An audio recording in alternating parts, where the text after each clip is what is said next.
Tadi sudah diawali kita salat qabliyah subuh yang nilainya keutamaan melebihi dan selisihnya. Kemudian kita juga subuh berjamaah, nikmat kita subuh berjamaah dengan imam kita bebas insyaut dengan suara yang bagus, dan memang al-ghani lagu seperti tadi cocok untuk sholat subuh. Hanya tinggal sedikit saja saat melafazkan Allahu Akbar maka harus dengan jelas akbarnya, Allahu Akbar, ya, tidak Allahu kemudian tidak jelas dengan. Jadi Allahu Akbar, tegaskan akbar dengan jelas, itu saja. Alhamdulillah, kita akan bahas satu maudhu tema di kesempatan ini, janji Allah Subhanahu wa taala untuk orang-orang yang beriman. Janji Allah Subhanahu wa taala untuk orang-orang yang beriman. Yang pertama, hadirin yang mulia, yang pertama Allah janji akan membela dan menolong orang-orang yang beriman. Allah akan bela, Allah akan tolong. Innallaha yudafi'u 'anil ladzina amanu. Innallaha yudafi'u 'anil ladzina amanu. Sesungguhnya Allah akan membela, akan menolong orang-orang yang beriman itu. Maka Allah takhafu wa la tahzanu. Jangan merasa takut ataupun sedih. Kita buka surah Ali Imran. Ada yang berkenan baca? Alhamdulillah, terima kasih banyak. Surah Ali Imran. Surah Ali Imran ayat 123. Surat nomor 3 dalam Al-Quran. Supaya kita lebih komunikatif, ada yang berkenan baca, saya senang sekali. Terima kasih banyak. Mau dengar ayatnya? Alhamdulillah. Ali Imran ayat 123 berkenaan dengan poin pertama, Allah akan bela, akan tolong orang beriman itu. Selamat.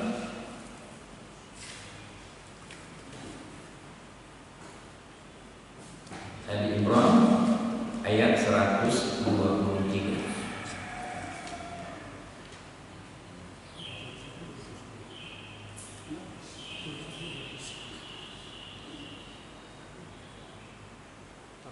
A'udzu billahi minasy syaithanir rajim.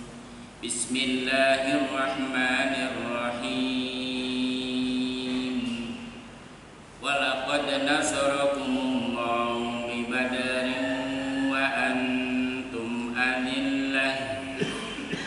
Fattaqullaha la'allakum tashkurun.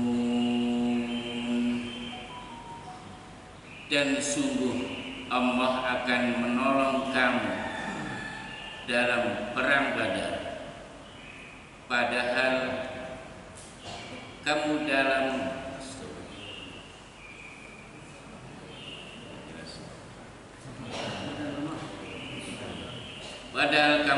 keadaan lemah.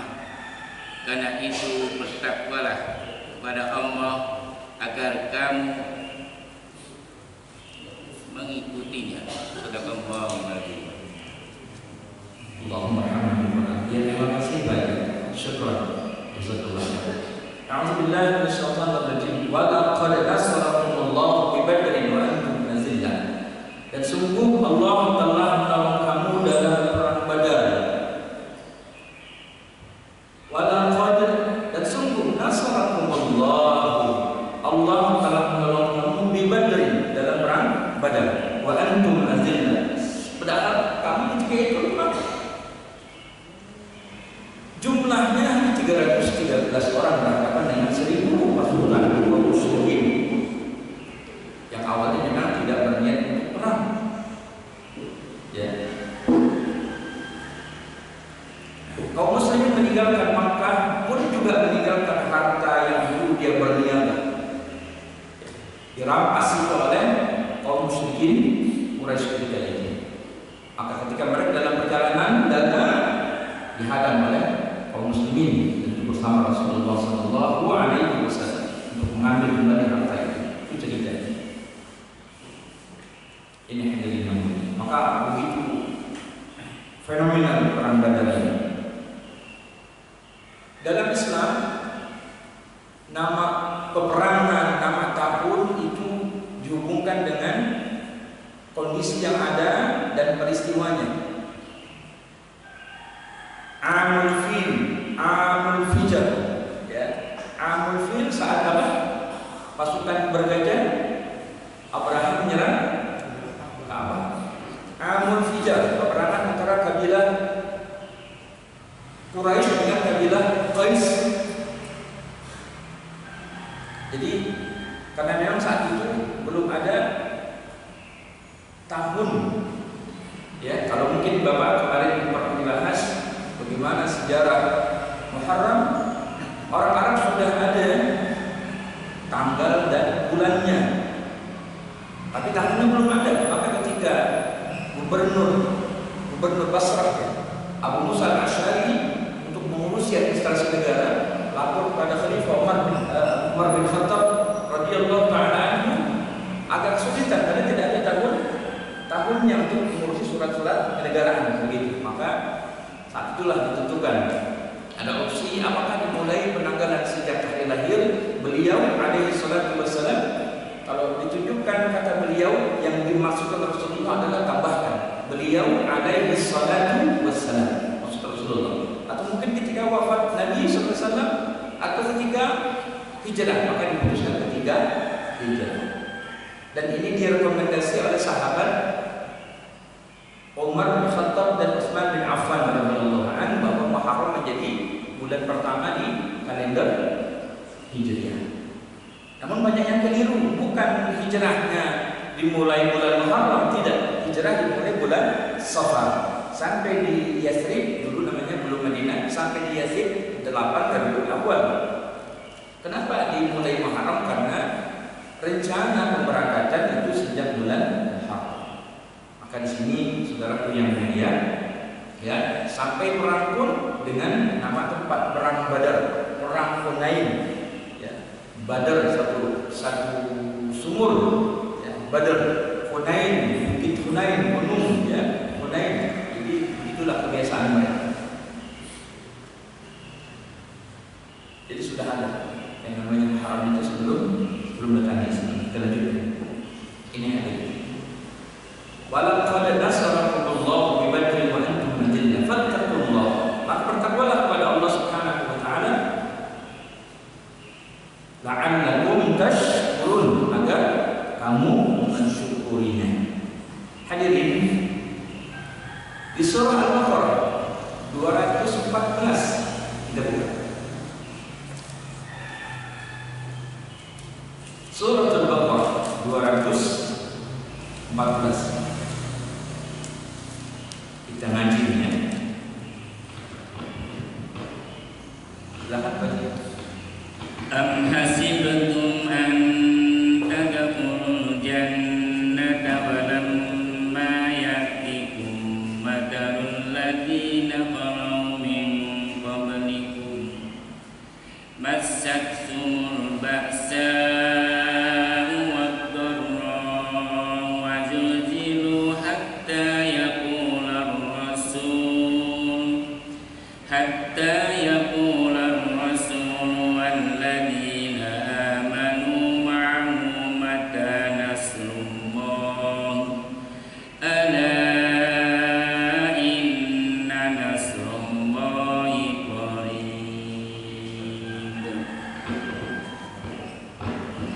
Ataukah kamu mengira bahwa kamu akan masuk surga padahal belum datang padamu cobaan seperti yang dialami orang-orang terdahulu sebelum kamu? Mereka ditimpa kemelaratan, penderitaan, dan diguncang dengan berbagai cobaan, sehingga Rasul dan orang-orang yang beriman bersamanya berkata, kapankah datangnya pertolongan Allah? Ingatlah, sesungguhnya pertolongan Allah itu dekat.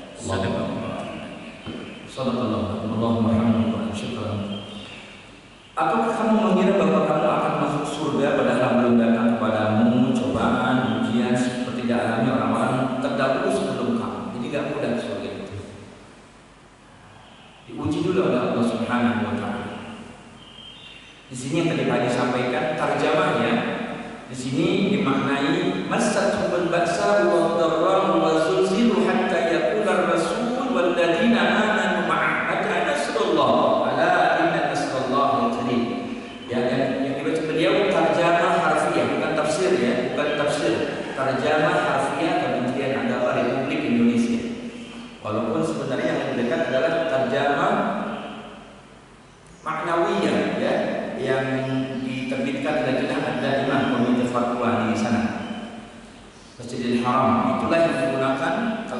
baca dalam beberapa penjelasan yang digunakan oleh Abu Bakar, Umar ketika memahami satu ayat, makna tafsiriyah bukan harfiah.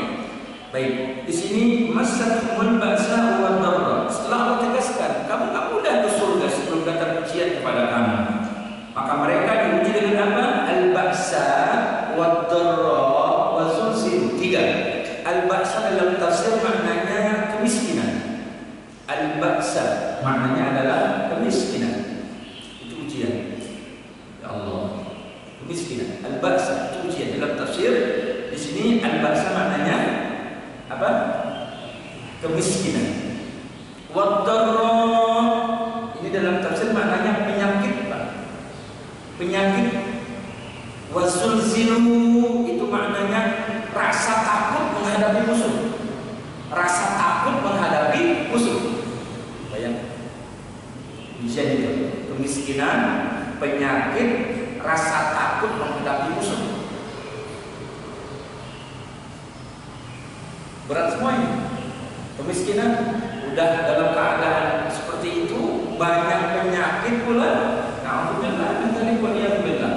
Sudah itu ada ketakutan yang besar bertemu dengan musuh. Hatta yaqula Rasul walladzina amanu ma'ah, sampai Rasul dan orang-orang yang bersamanya, karena begitu beratnya ujian ketika itu dengan apa tadi? Masathumul ba'sa wa dharra wa zulzilu. Mereka berkata, mata nasrullah, kapan datang pertolongan Allah? Mata nasrullah, mata nasrullah, mata nasrullah, kapan datang pertolongan Allah? Di ayat lain, nasrun minallah wa fathul qarib. Ya. Pertolongan Allah itu sesungguhnya adalah dekat. Ala inna nasrallahi qarib. Di ayat ini, setelah mereka berkata, mata nasrullah, kapan datang pertolongan Allah? Ala inna nasrallahi qarib. Ketahuilah bahwa pertolongan Allah itu dekat. Ini hadirin, kalau ini ya, kalau di bulan Muharram adalah bulan kemenangan, kemudian mereka bertanya, bulan kemenangan bagaimana Pak? Umat Islam dalam keadaan berat saat ini, luar biasa, difitnah, dizalimin. Ya.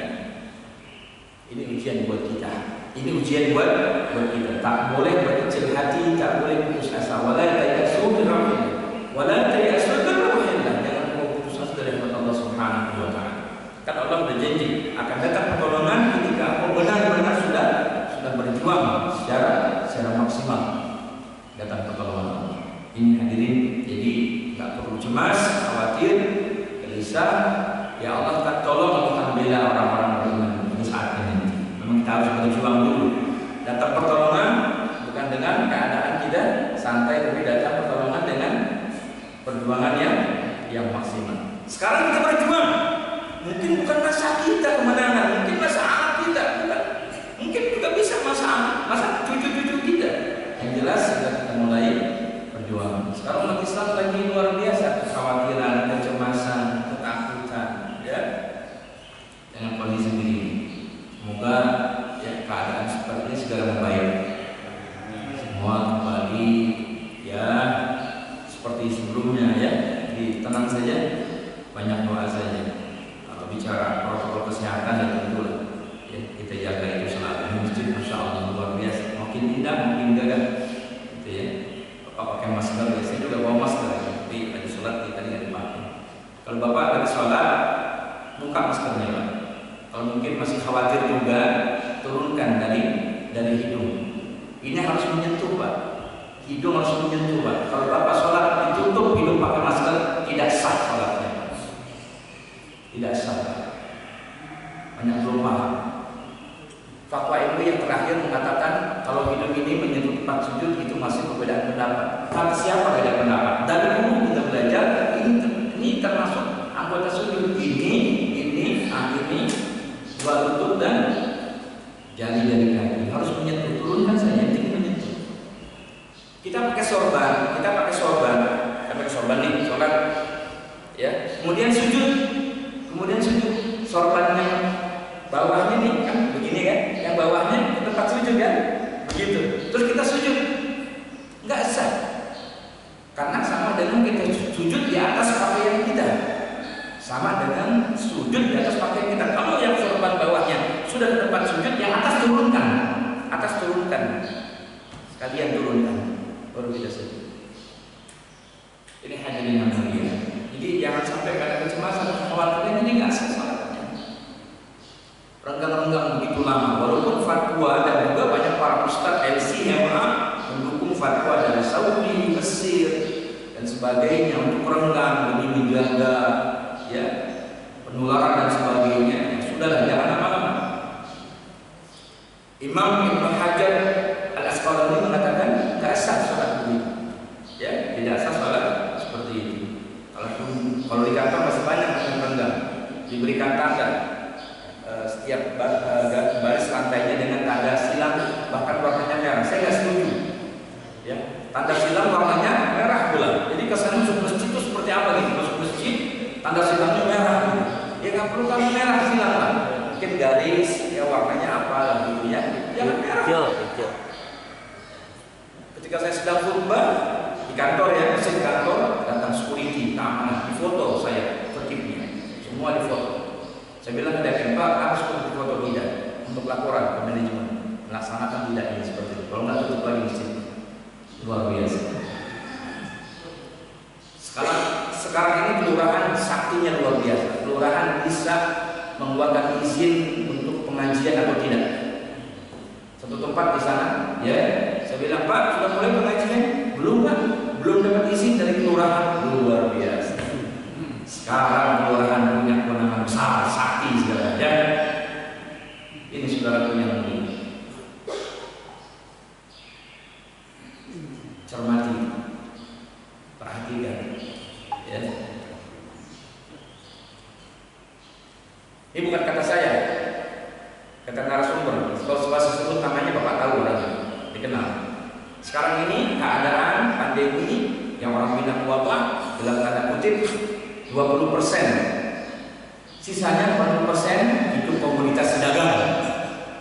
Komunitas dagang, sisanya 40% ya. Jadi udah dimanfaatkan luar biasa. Jadi tenang saja, doa saja. Mau banyak berdoa kepada Allah, itu saja. Masalah yuhyi wa yumiit sudah ditulis sama Allah Subhanahu wa Ta'ala. Ada orang sehat-sehat ketika meninggal dunia, ada sehat malah bisa ngobrol meninggal. Jadi meninggal bukan karena wabah, ya. Meninggal sudah selesai dia umurnya, itu saja udah. Sekarang nggak ada penyakit lain, penyakit hanya satu, corona saja sekarang. Betul? Nggak ada yang lain sekarang, hanya satu saja. Saya punya catatannya, yang bukan itu pun disebut diklaim sebagai itu. Ini saudaraku yang mulia, jadi tenang saja, ya. Penting jaga kesehatan tetaplah. Dari dulu juga diajari cuci tangan, betul? Udah diajari dari dulu. Dari dulu saya berkendara motor nggak pakai sarung tangan, lupa. Nggak pakai masker, lupa. Kena debu, polusi, knalpot, asap, mata saya gatel. Jangan langsung begini ya sakit. Kan muksawaja itu kan maksudnya dari muksawaja, mata, hidung sama mulut. Dari dulu diajari kalau tangan itu nggak bersih, belum cuci tangan, jangan pegang mata, jangan pegang hidung, jangan pegang mulut. Dari dulu itu mah konsepnya udah ada. Sekarang baru diangkat lagi begitu. Ini hadirin ya, sampai kita salaman juga ide ragu kan. Saya mah yakin assalamualaikum begitu Bapak yang ragu gitu kan. Ya sudah nggak apa-apa. Ini saudaraku yang mulia ya. La haula wala quwwata illa billahil aliyyil azim. Ya Allah, jadi begini urusannya. Ya. Lanjut. Jadi semangat. Kalau ngaji subuh begini, kalau ngaji subuh tenang-tenang aja tuh ngantuk. Betul. Ngaji subuh tenang-tenang aja ngantuk, kalau usah begini biar nggak ngantuk. Bapak disediain apa tuh? Kopi ya? Kopi. Ini baru pembukaan kopi. Yang lain belum keluar tuh. Soto. Hah? Soto. Wah, mantap. Paham aja banyak. Itu ya. Masahul ba'sa wa dharra wa zulzilu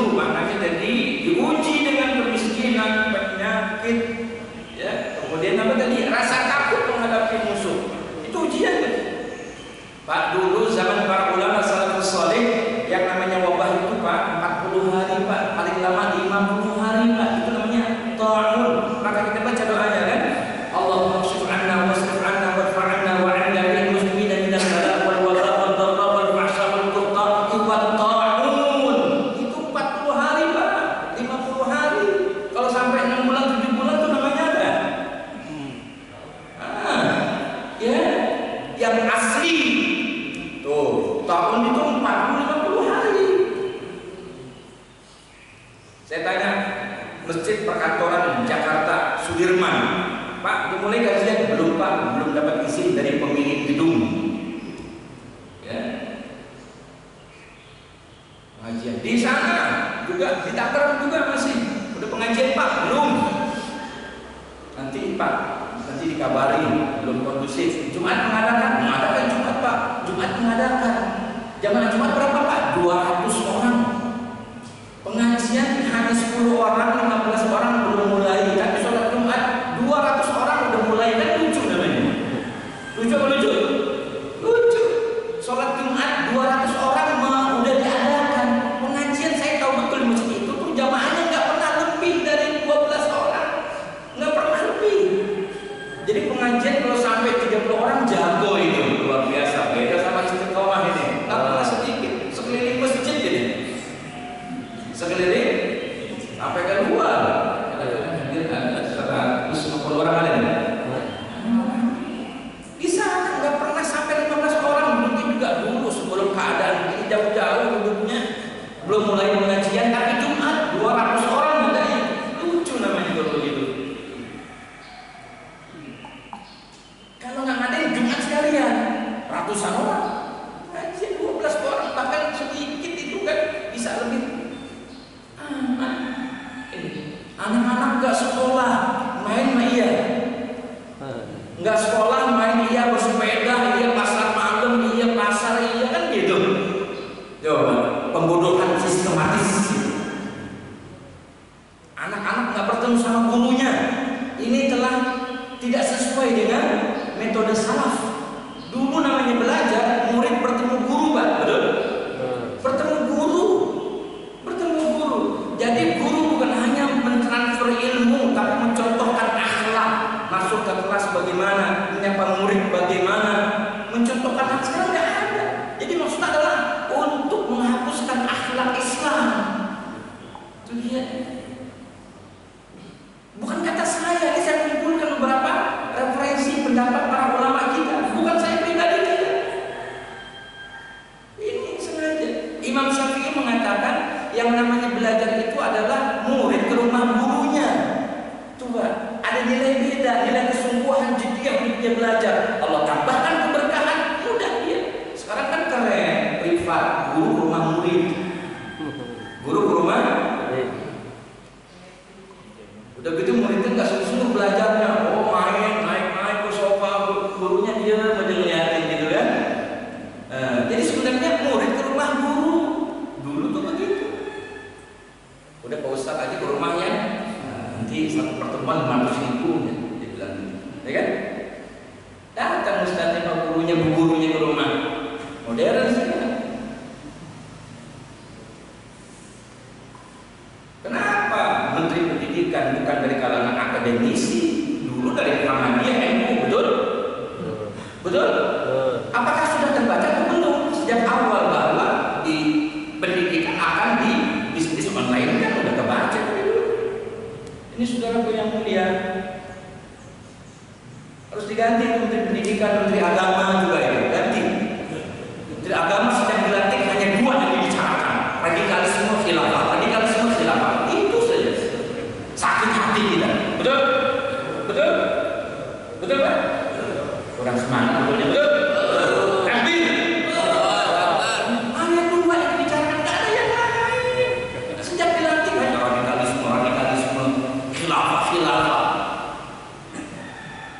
Siapa yang tidak mendukung la ilaha illallah Muhammad Rasulullah? Saya bukan HTI Pak, saya bukan HTI, saya bukan Salafi, saya ahlu sunnah. Bukan HTI, bukan Salafi. Tapi kita tahu itu kalimat syahadat, betul? La ilaha illallah Muhammad Rasulullah. Gimana coba? Itu saja yang bicara radikalisme. Ya, ternyata laki-laki, anak-anak muda yang tampan itu radikal itu. Saya khawatir dulu radikal kalau pilih saya. Ya, aduh ya Allah, jadi begini urusannya. Ini umat Islam kalau nggak ditahan-tahan meledak, kata Habib Hanif ya, bukan kata saya. Kemarin kata Habib Hanif bin Abdurrahman Al-Attas, umat Islam kalau nggak ditahan-tahan meledak. Dengerin imam sholat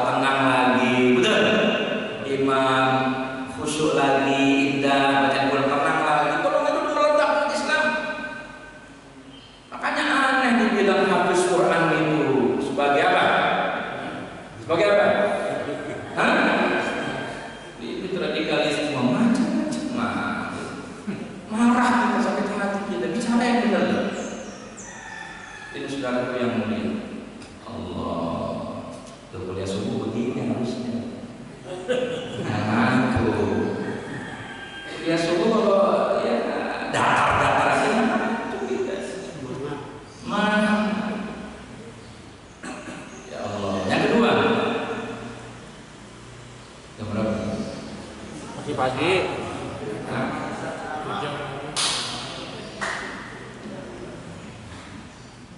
Janji Allah untuk orang yang beriman dilindungi. Yang pertama dibela ditolong, yang kedua dilindungi sama Allah. Allah waliyul ladzina amanu yukhrijuhum minadh dhulumati ilan nur. Allah itu menolong melindung orang-orang yang beriman, mengeluarkan mereka minadh dhulumati ilan nur, dari az-zulumat. Banyaknya apa? Az-zulumat, az-zulmun. Az-zulumat makna dari az-zulmun, kezaliman. Ilan nur itu maksudnya satu. Islam itu satu. At-tauhid. Ya. Minaz zulumati ilan nur, dari banyaknya kezaliman kepada cahaya yang satu, yakni Islam. Jadi Islam hanya Islam yang satu, rahmatan lil alamin, itu saja. Walladzina kafaru, adapun orang-orang kafir itu auliya'uhum taghut, penolong mereka, pelindung mereka. Dalam tafsir di sini makna taghut itu adalah syaitan. Maknanya adalah syaitan. Itu. Walladzina kafaru awliya'uhum taghut minan nur ila dzulumat. Syaitan itu kerjaan mengeluarkan manusia dari yang hak, yang benar, dari Islam kepada kezaliman. Ulaika ashabun nar, mereka lah penghuni neraka. Hum fiha khalidun. Oh, dah apa Bapak ayatnya dengan khalidun. Hum fiha khalidun. Ulaika ashabun nar, mereka penghuni neraka. Hum, mereka semua fiha, di dalam neraka itu khalidun, kekal selama-lamanya. Surah apa tadi? Surah Al-Baqarah ayat 257. Ya, jadi makna taghut di sini apa tadi? Syaitan, ya, bukan berhala. Maknanya di sini syaitan. Apa dua senjata syaitan menghancurkan manusia? Pertama adalah syahwat. Pak, senjata syaitan menghancurkan manusia pertama adalah syahwat. Surah Ali Imran ayat 14. Zuyyina lin-nasi syahwatu minan nisa wal banin wal qanatir al-muqatta'ah min adh-dhahabi wal fiddah wal khayl al-musawwamati wal an'ami wal harth. Dzalika mata'ul hayatid dunya. Ya. Harus kita hafal nih. Kadang kalau pakai laptop itu orang malas hafal. Udahlah, nggak mudah apa ayatnya, lihat aja udah ayatnya kan gitu. Lihat aja, baca Salbani, Israila, jadi nggak ada semangat buat hafal. Hafalin ayatnya. Apalagi narasumber. Itu saudaraku yang mulia. Zuyyina lin-nas hubbu syahwati minan nisa wal banin wal qanatir al-muqatta'ah min adh-dhahabi wal fiddah wal khayl al-musawwamati wal an'ami wal harth. Diuji manusia. Nah, fitnah syahwat ini sebelumnya, jenis syahwat itu, ayahanda bunda yang mulia, jenis syahwat pertama wanita, anak-anak, harta, hewan ternak, sawah ladang, itu dia. Ayat tadi ya, surat apa? Ali Imran ayat 14. Alhamdulillah, luar biasa. Ya. Jadi jenis-jenis syahwat apa tadi? Wanita. Pertama disebut perempuan dulu. Baru berikutnya anak-anak perempuan. Kenapa? Penyebab terjadinya hal yang tak baik, perzinahan. Penyebab pertama siapa? Penyebab utama siapa? Perempuan. Az-zaniyatu waz-zani. Ayatnya itu dimulai perempuan. Az-zaniyatu waz-zani. Perempuan yang berzina dan laki-laki yang berzina. Tapi kalau kriminalisme, pencurian, pembunuhan itu laki-laki. Was-sariqu was-sariqatu. Was-sariqu laki-laki dulu, was-sariqatu baru perempuan. Tapi kalau perzinahan perempuan dulu. Hati-hati. Fitnah paling besar perempuan. Ya Allah. Laki-laki suami tadinya jujur kerjanya, tapi istrinya sering merayu. Pak, udah lama bapak kerja nih, puluhan tahun bisa begini-begini aja. Tetangga kita belum lama, belum punya macam-macam. Nah, perempuan biasanya. Alhamdulillah bilang, maka bersyukur seorang suami punya istri itu yang pandai bersyukur pula kepada Allah Subhanahu wa taala. Anak-anak juga di antara jenis syahwat anak-anak, Pak. Maka kata Allah, jangan kau jadikan anakmu, hartamu sebagai fitnah. Kau lalai dengan Allah. Kemudian harta, kemudian hewan ternak, ya, ladang. Kalau sekarang mungkin hemat dimaknai dengan kendaraan yang bagus, kendaraan yang mewah, ya kan? Luar biasa, masya Allah. Apakah boleh kita suka dengan itu? Boleh, boleh. Apakah boleh kita suka dengan tadi itu semua? Ya, punya istri cantik, anak-anak, punya cucu, punya kendaraan bagus, boleh, boleh Pak, boleh, enggak boleh. Karena di sini ayatnya zuyyina lin-nas, diperhiasi manusia. Tapi ingat, itu tidak lama, itu saja. Itu hanya di dunia, itu maksudnya. Kemudian apa penyakit syahwat? Kalau tadi jenis syahwat, sekarang penyakit syahwat rakus terhadap harta, tamak terhadap kekuasaan, kan gitu. Ya, kalau harta mah, nggak ada puasnya. Punya rumah 3, rumah mewah 4, yang ditempati hanya 1. Yang satu yang jagain, yang bersihin kebun, yang satu yang jagain sorghumnya, yang satu yang jagain, dia pakai hanya 1.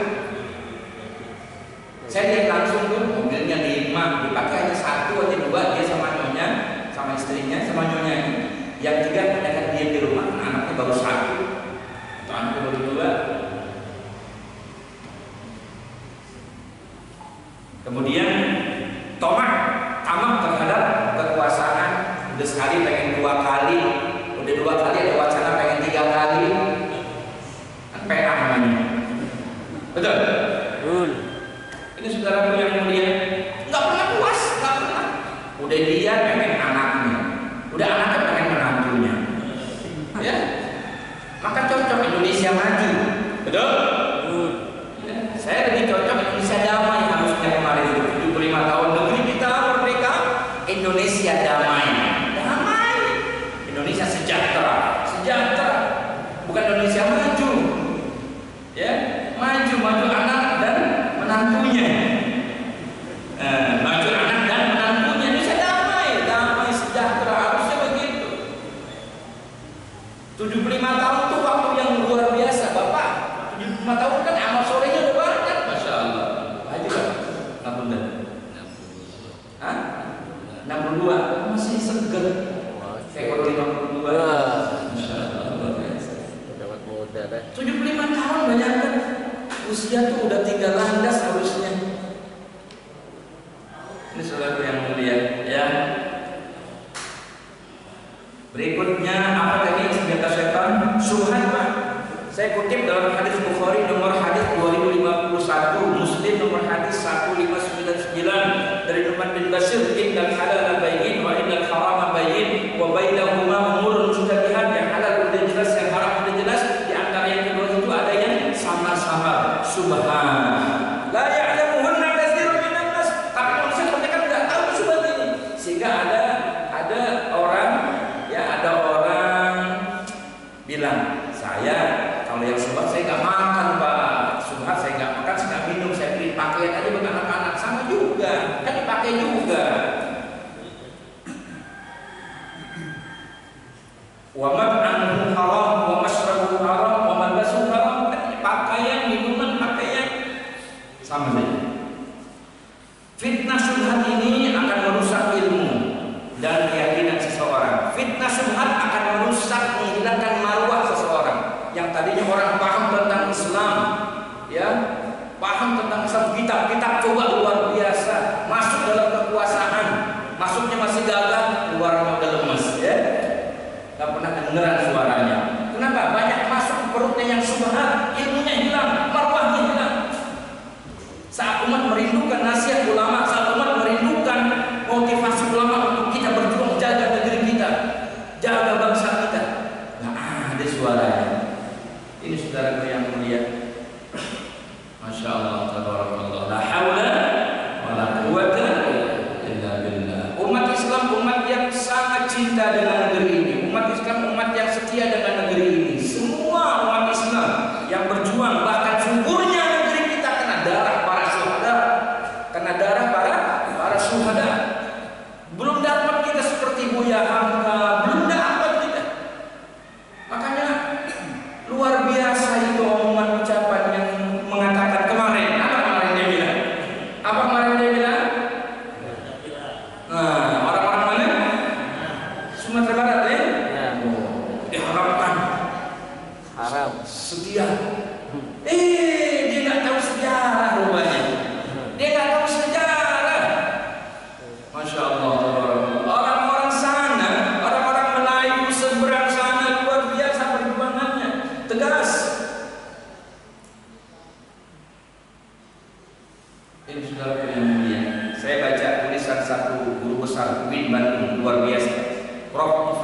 salah guru kami. Bahkan sebelum mengajar karyawan, pegawai sebelum bekerja di ruangan baca Quran dulu semua. Fakultas Adab. Beliau sejarawan. Beliau mengatakan orang-orang yang sering mengatakan orang-orang radikal sebenarnya dia yang radikal. Kata beliau gitu. Orang saya catat, saya simpan tulisan beliau. Orang-orang yang sering mengatakan dia radikal, itu yang ngomong begitu sebenarnya yang radikal. Ya Allah. Ini saudara yang mulia. Karena waktu kita juga terbatas, masih banyak bagiannya. Baru berapa? Janji Allah mana buat kita? Baru 2. Sini saya tulis ada 8. Ini hadirin dilindungi oleh Allah Subhanahu wa taala. Ketiga, diberi petunjuk oleh Allah Subhanahu wa taala. Ini janji Allah untuk orang beriman. Diberi petunjuk, kita buka. Silakan baca surah Al-Isra.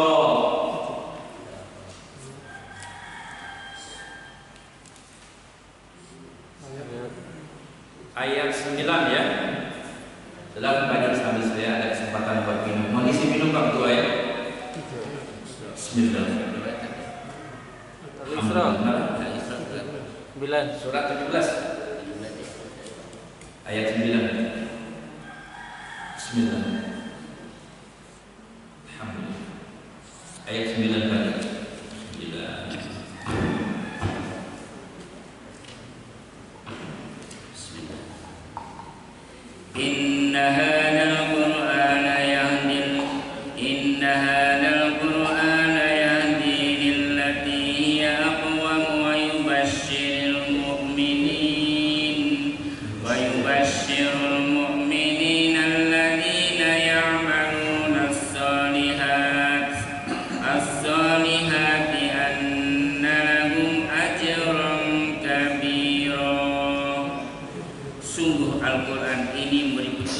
jalan yang paling lurus dan memberi kabar gembira pada orang mukmin yang mengerjakan kebajikan bahwa mereka akan mendapat pahala yang besar. Sadaqallahul azim. Allahumma arhamna. Terima kasih bagi syukuran. Hadirin yang mulia, ayah bunda yang sangat saya muliakan. Yang ketiga, janji Allah untuk orang beriman diberikan petunjuk. Kita kutip, kita buka referensinya, marji'nya Al-Isra ayat 9. Tadi disampaikan oleh Haji ayatnya dan beliau sudah baca maknanya. Di ayat ini, ayat 9 ini, ya, sungguh Al-Quran memberi petunjuk ke jalan yang benar, lurus, memberi kabar yang menyenangkan bagi orang-orang yang beriman yang mengerjakan amal saleh, bahwa bagi mereka pahala yang besar. Dalam tafsir di ayat ini, inna hadzal qur'ana yahdi lillati hiya aqwam. Aqwam itu 3 maknanya. Dalam tafsir aqwam 3. Pertama apa? Lurus. Yang kedua adil. Yang ketiga besar. Jadi Islam dengan Quran ini mengajarkan kita kepada tadi kebenaran. Hanif, lurus, adil. Adil konsep ajaran Islam. Pemimpin yang adil, itu diantaranya. Dalam hadis disebutkan pertama yang akan dapat naungan dari kiamat nanti, pemimpin yang adil.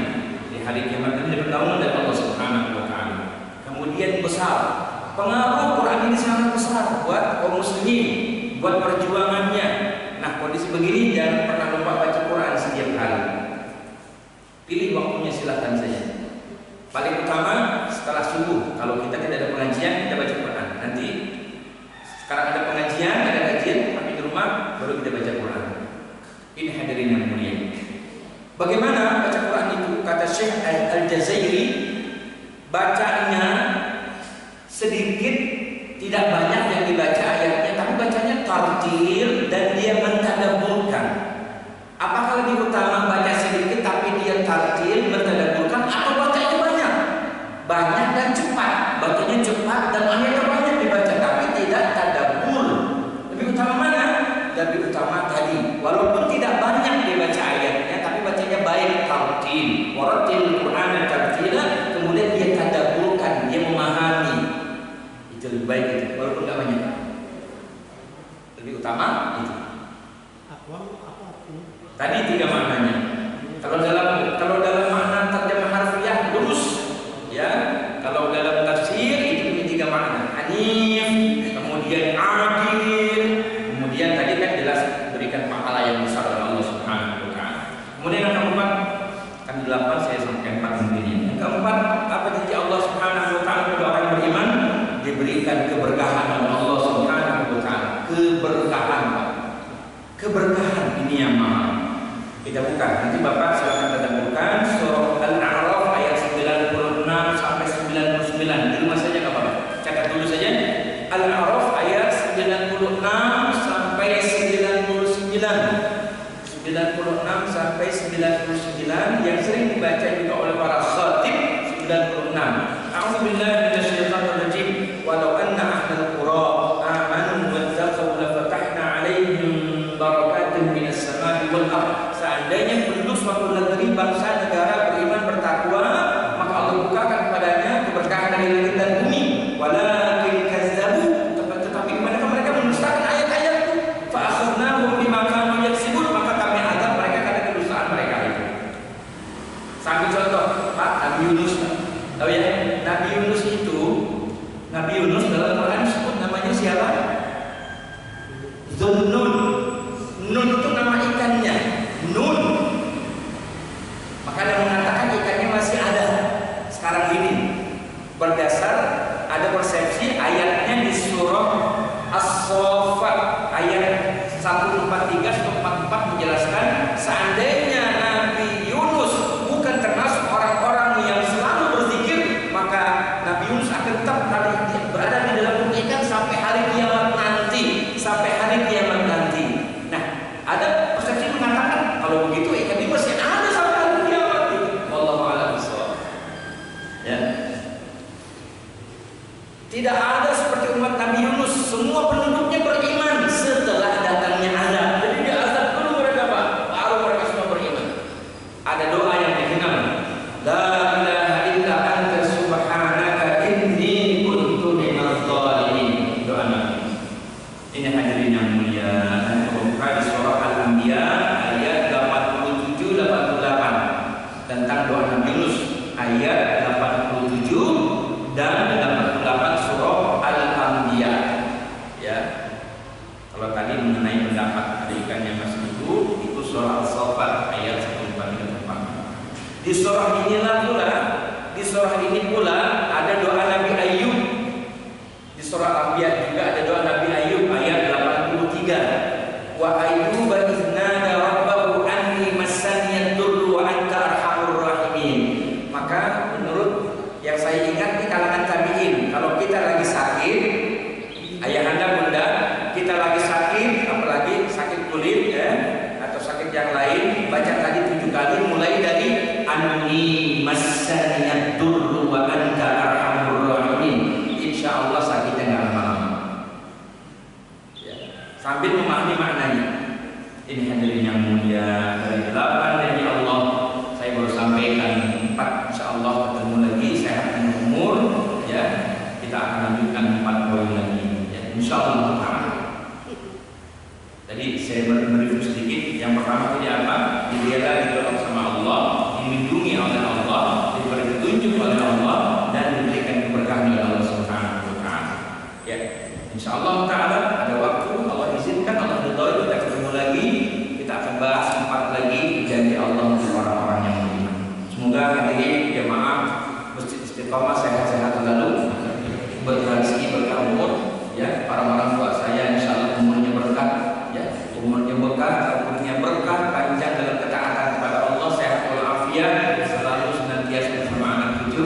Mari jaga ukhuwah kita, rapatkan soft kita, barisan kita, semangat kita, jangan putus asa, jaga negeri kita, doakan pemimpin kita, doain pemimpin muslim negeri kita dan semua negeri-negeri muslim, doakan pemimpin yang masih mau duduk bersama kaum muslimin, yang masih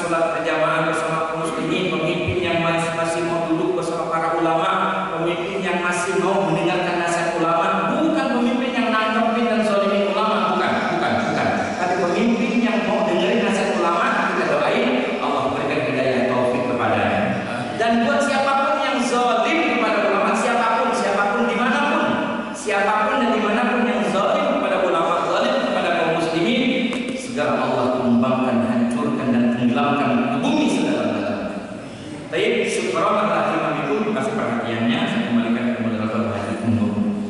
Alhamdulillah, jazakallahu khairan pada Ustaz Haji Mustaqim Al-Ansori yang telah menyampaikan pelajarannya pada pagi hari ini, yaitu tema pagi ini yang sangat menarik, janji Allah untuk orang yang beriman.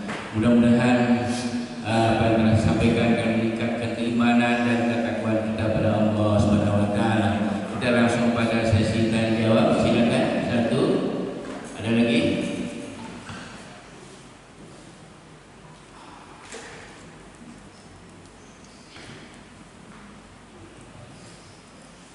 Assalamualaikum warahmatullahi wabarakatuh. Waalaikumsalam.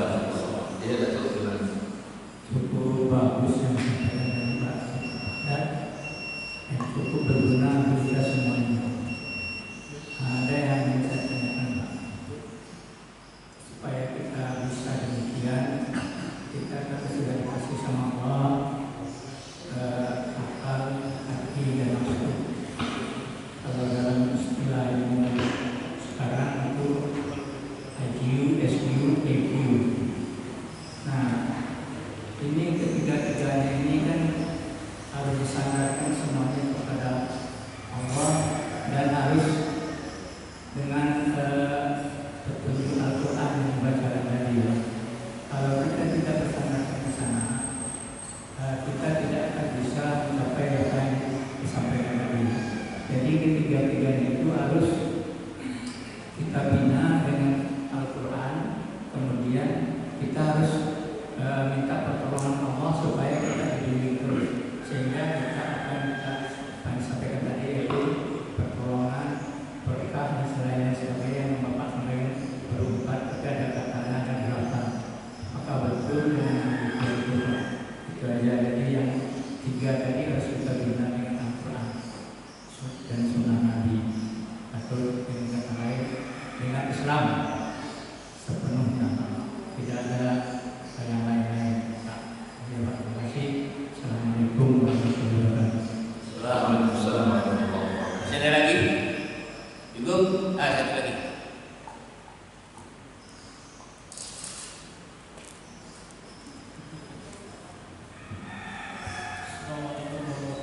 Waalaikumsalam warahmatullahi wabarakatuh.